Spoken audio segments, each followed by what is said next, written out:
남과 북이 어제 11시간 동안 이어진 실무회담을 통해 11개 항의 공동 합의문을 채택했습니다.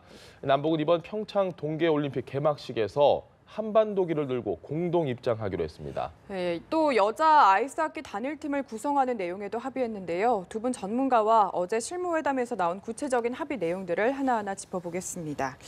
김용현 동국대 북한학과 교수, 김철우 한국국방연구원 안보전략연구위원 나오셨습니다. 안녕하십니까? 네, 안녕하십니까? 김 의원님, 어제 이 협의사항들이 상당히 많이 나왔는데 이 협의사항들 중에 보면 이제 조금은 우리 내부 갈등이 일어날 수 있는 소지가 있는 것들이 상당히 좀 많이 있는 것 같습니다. 먼저 단일팀 얘기를 좀 했으면 좋겠는데 이게 확정이 되는 건가요? 이렇게 되면? 그러니까 남북한의 그 합의에서 결정이 되고 이걸 예. IOC에서 그 단일팀의 그 범위라든가 또 다른 종목까지 확정할 것인가 여부를 최종 결정하죠. 20일 날 있죠. 예. 그래서 그 남북한이 아이스하키 여자 아이스하키 단일팀을 구성하기로 한 그 상징성 그것을 통해서 전 세계가 관심 있게 바라다보는 그런 측면에서 큰 틀에서 그 단일팀 구성 합의 자체에 대한 예. 큰 문제는 없다. 그래서 이 구체적인 11개의 합의 사항을 구체적 하나하나의 문제점을 지적하기 시작하면 한이 없는데 큰 틀에서 지금 트럼프의 접근 방식을 보면 답이 나오는 거예요. 남북 대화를 지지한다. 20개국 외교장관 회의에서도 했지 않습니까? 그러나 도발에 대해서는 명백하게 선을 긋는 거죠. 그래서 이 평창 동계 올림픽을 세계인의 축제로 만들면서 평화 올림픽의 성공을 가져오는 전략적 이익도 생각하면서 또 구체적 그 합의 남북 단일 그 경기에 참가하는 감독이나 선수까지 미치는까지도 고려해 나가는. 예. 그래서 우리가 큰 틀을 먼저 보고 세부적인 걸 봐야지 세부적인 문제 하나하나의 그 문제점과 거기서 파생되는 여러 가지 부작용을 더 확대 해석하면 예. 그것은 전략적 소통 방법은 아니다 이렇게 일단 봅니다. 알겠습니다. 네, 어쨌든 큰 틀에서는 좀 더 대의를 생각하자는 말씀을 해주셨고요. 일단은 저희가 좀 구체적으로 그래도 짚어봐야 할 것 같아서요. 아이스하키 대표팀에 대해서 여전히 논란이 좀 많다 보니까 어제 문재인 대통령이 직접 대표팀을 만났더라고요. 그렇습니다. 네, 좀 이야기를 해주시죠. 지금 이제 우리 입장에서 봤을 때 두 가지 측면을 봐야 됩니다. 하나는 아이스하키 팀의 선수들이 북한의 선수들이 같이 그 구성을 선수단을 구성을 함으로써 받는 피해는 분명히 있습니다. 물론 이제 우리가 엔트리 플러스 알파를 이제 북측에 주는 건데 한 5명 내외일 것 같습니다만 그 자체가 어쨌든 우리 선수들에게 주는 피해는 분명히 있다. 그 부분에 대해서는 상당히 유감스러운 부분이 분명히 있습니다. 예. 그렇지만 이제 또 하나의 측면을 봐야 됩니다. 북측의 응원단이 이번에 230명이 오는 걸로 확정이 돼 있지 않습니까? 그럼 북측의 응원단이 내려와서 어느 팀을 응원하느냐는 겁니다. 예. 그러니까 여자 아이스하키 팀이 구성이 여성 아이스하키 팀이 남북한이 그 한 팀을 구성하지 못하면 북측의 응원단이 응원할 곳은 딱 하나 있습니다. 그러니까 남녀 피겨스케이팅 페어 부분이죠. 그러니까 거기서는 한 2, 3분 정도의 공연이 이루어지는데 그때 실제 피겨스케이트를 하는 그 순간에는 박수를 칠 수 없습니다. 예.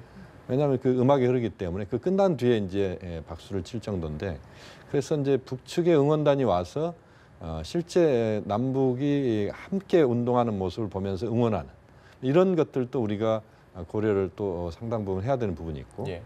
이번 올림픽이 평화올림픽 또 한반도에서의 군사적 긴장 해소, 남관계 개선 이런 것들을 상징하는 부분이다라고 본다면 적절한 비유가 될지 모르겠습니다. 우리가 소탐 대실일 수도 있다. 물론 그렇다고 해서 여자 피겨스케이팅 선수들, 여자 아이스하키 선수들에게 그 불이익이 가는 부분을 그것을 고려하지 말자는 게 아니고 그 부분은 충분히 이해하고 우리가 그것을 또 보듬어 안아야 되겠습니다만 그러나 좀 대승적인 측면에서 남관계 이렇게 전체적인 측면을 본다면 이번에 그 함께 선수들이 그 운동을 하는 그런 모습을 보여주는 것이 좀 더 여러 가지 차원에서 봤을 때 좀 더 바람직하다, 낫다 이렇게 우선 봐야 될 것 같습니다. 알겠습니다. 단일팀만큼이나 지금 뭐 국내에서 상당히 좀 첨예한 대립, 여야가 아주 다른 입장을 내는 게 바로 이 한반도기입니다.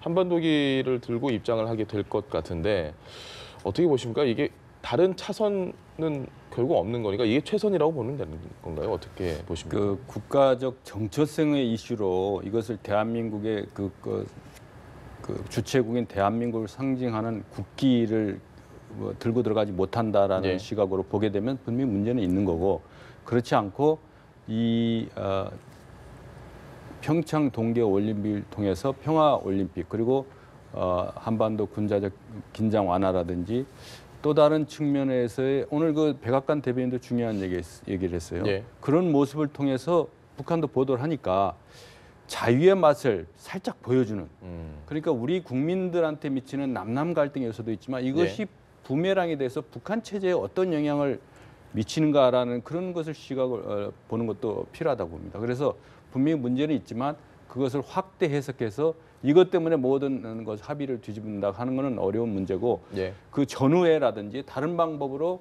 우리가 대한민국의 정체성이라 대한민국의 그 가치 이런 거를 상징성을 이걸 표출하는 그 여러 가지 방법론을 해서 균형감을 확보하는 게 필요하다.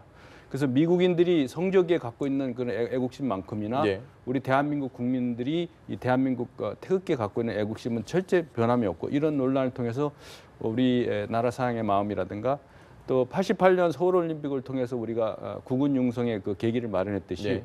이 평창 동계올림픽의 성공, 이것에 세계인의 관심이 집중되는 그런 그 전략적 이익 이런 것도 같이 보는, 그래서 그런 걸로 이슈를 주도해 나가는 이러한 전략적 사고가 더 필요한 게 아닌가 이렇게 봅니다. 알겠습니다. 좀 첨언해서 좀 말씀을 예. 드리면요. 한반도기의 유래를 우리가 좀 따져볼 필요가 있습니다. 예. 이 한반도기는 보수 정권 시절인 노태우 정부 시절 때 만들어진 겁니다. 예. 그것도 우리가 일방적으로 만든 게 아니고 남북이 합의해서 만든 것이고, 그렇기 때문에 자칫 이게 진보 정부 때 만들어진 것 아니냐 하는 그런 예. 오해가 있을 수가 있는데, 그것은 분명히 아니다. 그리고 또 하나는 그동안에 9번에 걸쳐서 한반도기를 들고 남북이 공동 입장을 했습니다. 예. 그만큼 이제 역사성이 있다 이렇게 봐야 될 것 같고요. 또 하나의 측면은 한반도기를 보면은 한반도기가 흰색 바탕에 그다음에 청색 한반도입니다. 네. 그러니까 평화를 상징하는 것이다 이렇게 봐야 될 것 같고, 울릉도 독도까지 한반도기에는 표시가 되어 있습니다. 그래서 그것이 자칫 어떤 북측에 대해서 뭔가 우리가 우호적인 입장이거나 또는 우리의 그런 태극기를 포기하면서까지 그렇게 해야 되나 하는 그런 시각은 제가 볼 때는 좀 적절하지 않다고 보고, 현재 남북 관계 또 평창 올림픽에 북한의 참가 예. 여러 가지 요소들을 고려해 봤을 때 우리가 좀 큰 틀에서 좀 더 넓고 또 사려 깊게 좀 접근한다면 한반도기에 대한 논란은 제가 볼 때는 지금 당장 불필요한 부분이다 이렇게 봅니다. 알겠습니다. 그리고 고위급 대표단 구성도 또 어떻게 될지가 관심이 모아졌었는데 이 부분은 좀 어제 논의가 안 된 것 같더라고요. 아주 민감한 문제죠. 예. 그 미국이나 중국이 미중 관계 중요하지 않습니까? 예. 한반도 비핵화 우리가 달성하려는 전략적 목표는 물론 평창 올림픽 성공도 있지만 미국과 중국의 동참을 통해서 이걸 큰 틀에서 비핵화로 나가는 게 그건 있어서는 안 됩니다. 그건 예. 대원칙이고, 그 미국과 중국의 대표단을 한번 보십시오. 그 마이크 펜스 부통령 플러스 중국에서도 정치국 상무위원이 오지 않습니까? 그런 여러 가지를 고려했을 때 북한이나 대한민국에서도 상당히 고위급의 이것이 스포츠 행사이면서 이 결국은 북미 대화를 이끌어가는 정치 이벤트라는 속성이 강하기 때문에 예. 그 어떤 그 국제 회의나 국제 이벤트 통해서 사이드라인이라는 게 있어요. 그 이변에서 다른 합의가 이루어지는 그런 측면을 봤을 때 북한도 최영애급 물론 그 제재 명단에 들어와 있지만 그런 거를 포함시킬 것인가 아니면 최의 정도로 나올 것인가 상당히 고민하고 있지 않느냐. 그래서 너무 격이 맞지 않는 대표를 파견하기는 어렵다. 예. 그리고 한 400여 명 이상의 인원이 오는데 대표가 없이 그냥 분파만 온다. 그것도 말이 안 되는 거고 하기 때문에 김정은 정권이 갖고 있는 고민 또 이런 것을 마지막 그 물밑 접촉이나 협상을 통해서 그 수위를 조절하고 일정까지도 같이 이렇게 조율하는 그런 모습이 연출되지 않을까. 이것은 아마 거의 막바지 단계에서 이루어지고 곧 우리 남북한 군사실무회담이 열려야 됩니다. 통행의 문제가 있기 때문에 방남을 어느 경로로 할 것인가 문제도 아주 중요한 문제이기 때문에 그것의 연장선상에서 이 아주 중요하고 민감한 문제가 미중의 격을 보면서 같이 선별될 것이다 이렇게 봅니다. 알겠습니다. 그 방금 전에 잠시 이야기해 주셨는데 이 방남 경로 특히 육로를 지금 다 이용을 한다고 하는데 그 부분을 좀 설명을 좀 자세하게 해주셔야 될 것 같아요. 지금 이제 남북이 지금 열려 있는 통로, 예. 물론 현재는 닫혀 있습니다만 네. 열 수 있는 통로가 세 군데입니다. 하나는 판문점이고 예. 또 하나는 이제 서해선입니다. 그러니까 우리가 흔히 개성공단을 왕래하는 경의선이 지나는 예. 곳입니다. 예. 또 하나는 이제 동해선인데 동해선은 우리가 그 금강산 관광을 하는 예. 그런 공간입니다. 그러니까 고성에서 북측으로 이제 올라가는 그 코스 지금 화면에 이제 나오고 있는 그렇습니다. 예. 그런데 이제 현재까지 확정된 건 두 군데입니다. 예. 지금 판문점과 서해선입니다. 판문점은 북한의 예술단이 내려오는 걸로 예. 돼 있고 나머지 지금 이제 한 5개의 북측의 뭐 선수단 응원단을 포함한 예. 기자단까지 해서는 경의선 축 그러니까 서해선을 통해서 내려오는 걸로 좀 확정이 돼 있습니다. 예. 그다음에 이제 동해선은 지금 열려 있지는 않습니다. 동해선은 아마 우리가 지금 이제 마식령 스키장을 지금 남북 선수들이 같이 훈련하는 거랄지 예. 금강산에서 문화 행사를 하는 것 때문에 열 가능성은 있습니다. 그렇지만 예. 아직 확정된 건 아니고요. 다만 이제 지금 우리가 또 하나 주목해야 될 건 이제 북한의 고위급 대표단이 이제 오는 문제인데 예. 지금 말씀이 있었습니다만 북한의 고위급 대표단은 좀 더 시간이 걸릴 겁니다. 북측이 전체적인 상황들을 보면서 전략적으로 판단하고 아마 공개하는 시점도 아마 가장 국제사회의 관심을 촉발시키는 그 타이밍을 판단할 겁니다. 예. 그렇기 때문에 고위급이 아마 판문점을 통해서 내려올 가능성 또는 동해선을 통해서 내려올 가능성 뭐 이렇게 우리가 볼 수는 있습니다만 어쨌든 현재는 두 경로다 이렇게 봐야 되고 만약에 동해선을 우리 측의 그 선수들 마신령이나 그 금강산 행사를 동해선을 열지 않고 한다면 아마 원산을 통해서 예. 원산에 이제 비행장이 있거든요. 그래서 원산 비행장을 통해서 들어가는 방식. 왜냐하면 마식령 스키장 같은 경우 원산이 사실상 그 마식령 스키장을 들어가는 사실상 출입구다 이렇게 보시면 되고 예. 금강산도 북측에서 갔을 때는 이제 원산을 통해서 들어가기 때문에 예. 만약에 동해선이 열리지 않는다면 이제 그런 방식이 그 현재로서는 대안이 될 수도 있다고 봅니다. 그 교수님 한 가지 궁금한 게 왜 네. 누구는 개성공단 길, 누구는 네. 판문점 네네. 이게 이렇게 나뉘는 특별한 의미가 있습니까? 아마 이것은 이제 남북이 여러 가지 사항들을 고민했을 것이고 아마 예. 북측이 요구했을 가능성이 높은데요. 판문점이 갖고 있는 의미는 정치적인 군사적인 의미입니다. 예. 한반도의 군사의 긴장 해소, 평화 이것의 상징 공간이 판문점이기 때문에 북측은 예술단을 보냄으로써 그 판문점에서의 어떤 군사의 긴장을 해소시킨다. 예. 뭐 이런 부분들 북한은 좀 생각을 하는 것 같고 그다음에 경의선은 어떤 의미냐면 남북 간의 민간 교류 그다음에 남북 간의 경협 예. 여기에 상징적인 통로입니다. 그렇기 때문에 북측 입장에서는 앞으로 남북 민간 교류를 좀 더 활발하게 하자. 또 남북 경협도 활발하게 하자. 뭐 이런 것들을 또 우회적으로 남측을 향해서 또 국제사회를 향해서 북측의 의사를 밝히는 김정은 위원장도 지난 신년사에서 그런 표현들이 좀 나왔었거든요. 그런 측면에서 경의선하고 지금 판문점을 두 개를 나눠서 북측이 내려오는 이런 경로라고 봐야 막혀있던 되겠습니다. 길을 한번 다 뚫어보자 이런 의미로. 그렇습니다. 일단은 그런 것 같고요. 물론 이제 이번에 뭐 경의선이 한번 뚫린다고 해서 현재로서는 계속 뚫린다는 뭐 그런 그 보장은 남북간의 없죠. 예. 합의나 이런 건 전혀 없습니다. 예. 그렇지만 이제 그런 한 번의 그런 경험들을 만들어내면서 그것을 지속화시킬 수 있는 판문점도 역시 마찬가지고요. 뭐 그런 부분들을 남북이 고민하는 것 같고 미국도 역시 그런 부분에서는 지금 현재는 지지하고 있다 이렇게 말씀드릴 수 있습니다. 알겠습니다. 네. 그리고 또 북한이 패럴림픽에 150명 정도의 인원을 파견한다고 또 이 부분도 합의가 됐더라고요. 그렇죠. 동계 그 올림픽이 이어지는 동계 패럴림픽 참석하는 건데 우리가 잊지 말아야 될 거는 분명히 북한의 의도는 평화 공세가 있다는 건 명명백백합니다. 예. 우리가 그 의도를 알면서도 그거를 우리가 전략적으로 활용하는 그런 측면이 있는데 지금 이성건이가 첫 그 남북한 지난 9일날 남북 고위급 회담할 때 첫 발언은 2000년도 6월을 얘기 자기 조카 얘기를 했어요. 그러니까 이 모든 것이 과거의 관례대로 간다라는 그런 상징성이 있고 그다음에 판문점이라든가 뭐 저기 경의선이라든가 동해선 뭐 여러 가지 분단과 교류의 상징이지만 이게 지금 패럴림픽까지 간다는 것은 우리가 분명히 생각해야 되는 게 결국은 이러한 그 평화 공세를 통해서 남북한 한미 연합 군사 훈련의 뭐 문제점을 적시하고 이런 흐름을 몰아가려는 그런 측면도 분명히 없다고 할 수는 없습니다. 순수하게 패럴림픽의 성공을 위해서 오는 건 아니다.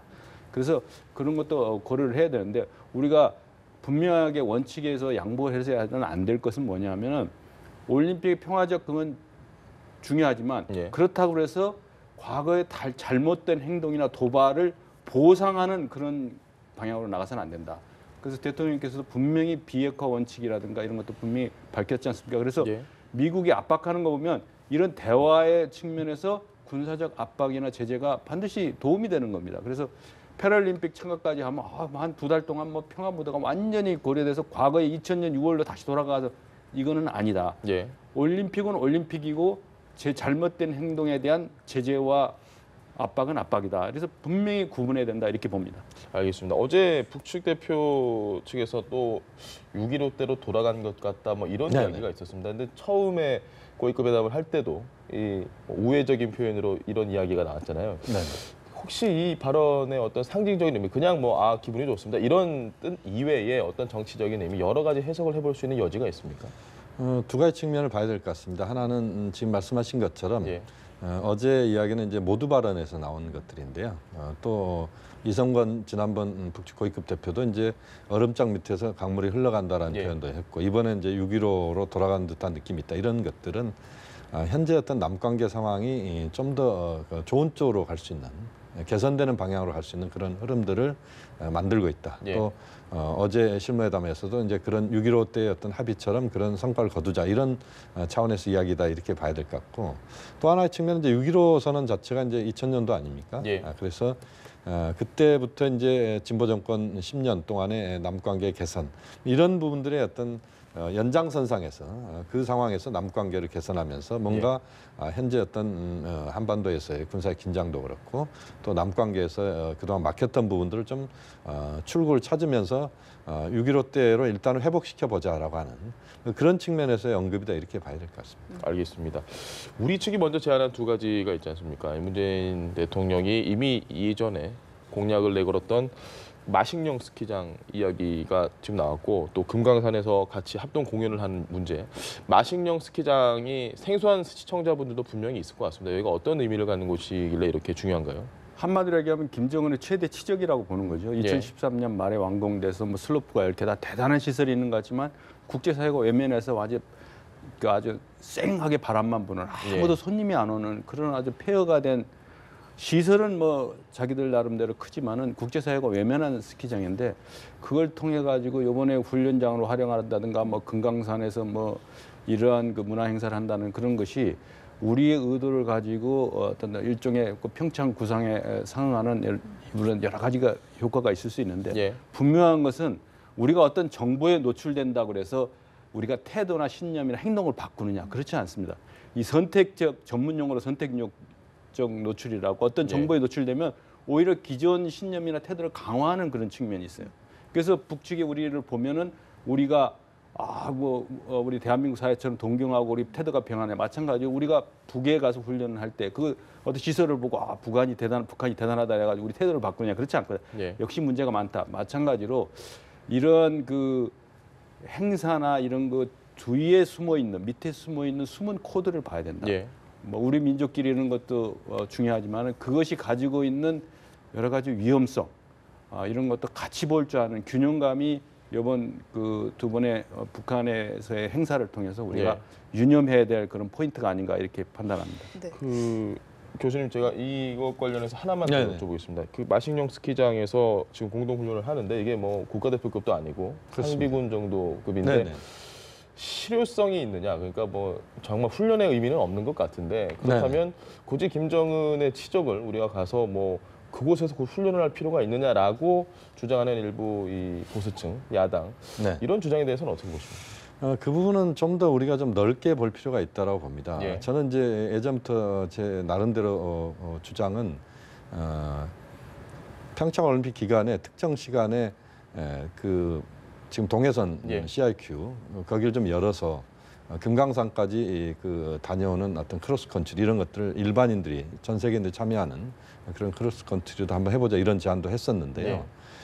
이번에 이제 그 금강산 그 공동 문화 행사 그다음에 마식령 이 부분은 남북 관계를 앞으로 중장기적으로 풀어가는 데 있어서 한반도의 어떤 이번 올림픽이 분단 올림픽이 아니고 예. 어쨌든 평화 올림픽이고 또 올림픽 그 과정에서 북한도 어쨌든 올림픽과 관련된 뭔가 역할을 하는 또는 북한에서도 뭔가 우리가 그런 행사를 함으로써 한반도의 평화, 남북의 화합 이런 것들을 앞으로 중장기적으로 좀 만들어 가보자라고 하는 그런 측면에서 염원이다 이렇게 우리는 좀 판단할 필요가 있습니다. 네. 이번에 그 마식령 스키장에서 훈련하는 게 이번 뭐 올림픽에 특별한 도움이 되는 것도 아니고 다만 이제 그런 것들을 우리가 남북이 좀 서로 왕래를 하면서 그러면서 또 금강산 지금 막혀 있는 부분들인데 네. 단 하루 이틀이겠지만 그런 문화 행사를 통해서 금강산을 또 그 열어 제치는 이런 측면에서도 의미도 있고 이렇게 본다면 좀 더 그것은 좀 넓은 또는 큰 틀에서 우리가 접근하는 것이 좀 바람직하다고 봅니다. 알겠습니다.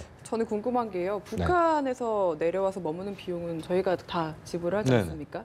그렇다면 마식령 스키장에 가서 뭐 머무는 비용 같은 네. 거는 어떻게 되는지. 거기에 대해서도 예. 이제 뭐 여러 가지 지금 이야기들을 하는 부분들이 있습니다만 그것은 그렇게 보면 됩니다. 상계시킨다라고 보면 됩니다. 그러니까 우리 쪽에 북한에서 내려오는 그런 이번에 단체가 예. 저는 1대 7단이라는 표현을 씁니다. 선발대 하나, 그다음에 7개 단체, 뭐 기자단까지 포함한 예. 뭐 선수단, 예술단 다 포함해서 1대 7단이 내려오는데 이 1대 7단은 거의 뭐 제가 볼 때는 거의 1000명에 육박할 수도 있습니다. 패럴올림픽까지 합치면 넘을 수도 있는데 그 많은 숫자가 오는데 대체로 우리가 비용들을 거의 부담을 하는 쪽으로 정리가 될 겁니다. 예. 그러면 이제 우리 쪽에서 북측의 마식령이나 또는 금강산에서 그런 행사에 참가하는 그 인원들이 뭐 그렇게 많은 숫자는 아닐 것 같습니다. 그 정도는 북측에 우리가 가는 거니까 북측에 우리를 또 그 뭐랄까요 이제 우리는 손님으로 가는 거니까 그걸 맞이하는 정도 이렇게 서로가 그렇게 해주는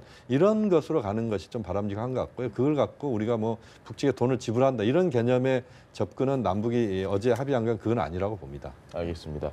김 의원님 지금 참관단 이야기가 나와서 과연 이건 도대체 무엇이냐 상당히 궁금했던 부분이 많이 있었거든요. 뭐 그래서 시설 관련했다 우리가 보도를 하기도 했는데 이게 결국 오지 않는 걸로 지금 결정이 났다고요. 네. 그렇죠. 북한 내부 조선중앙통신 보도에 따르면 처음에 이 대표단에서 참관단 얘기 나올 때부터 예. 이게 무슨 참관단이냐, 뭐 시설이나 경기라든가 뭐 동계 스포츠 시설을 벤치마킹하기 위한 예. 요원이냐는 여러 가지 얘기가 있었는데 아마 북측에서 인원 선발이라든지 우리 백악관에서 얘기했던 그 자유의 맛을 보게 하는 그런 부작용을 우려해서 그걸 뭐 차단했는지는 모르지만 정확하게 이런 참관단을 안 보내기로 했다는 것은 우리가 이런 것을 그러니까 우리가 이 대한민국의 자유의 바람이 북한에 들어가는 건 최대한 차단을 하고 예.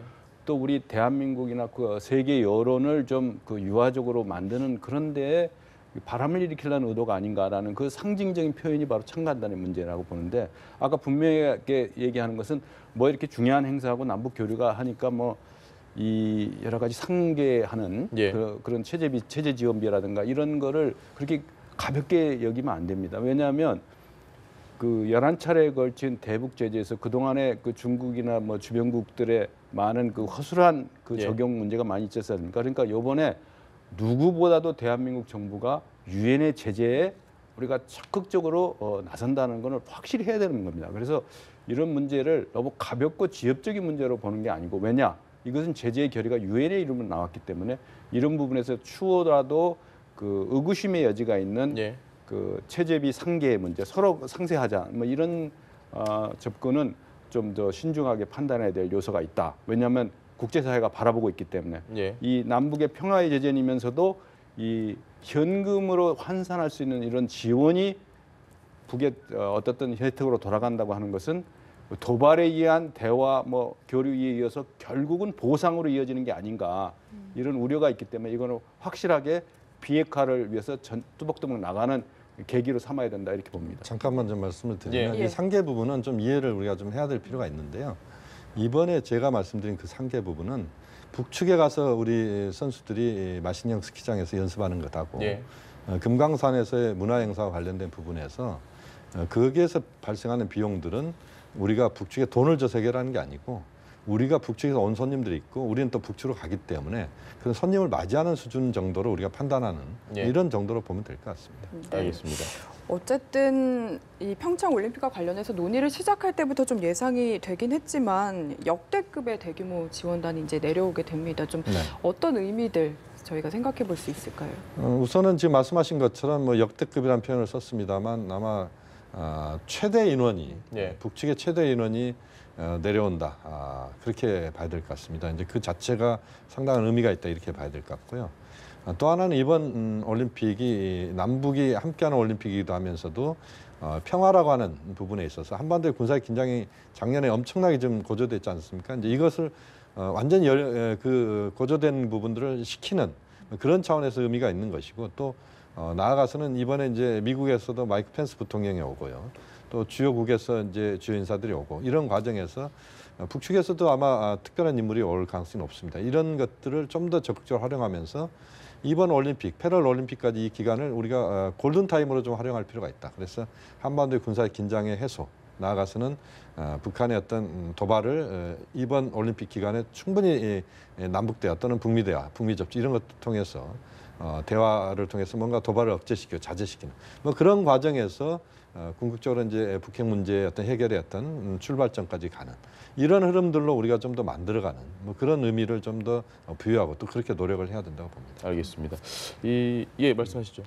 지금 아주 중요한 얘기인데 북한의 20여 년의 그 핵미사일 도발 역사를 통해서 북한이 발달된 촉이 있어요. 그 예. 촉이 뭐냐면 국제사회 특히 국제 그 방송 미디어, TV 미디어의 속성과 이걸 너무 잘 알기 때문에 이 어떤 류의 사람을 어느 시점에 어떻게 보내면 이것이 뉴스가 커진다는 이런 아주 선전선동이 그 체제 내부적인 선전선동이 아니고 국제사회 특히 자유세계 미디어의 특히 TV 방송의 그 특성을 아주 잘 활용하는 예.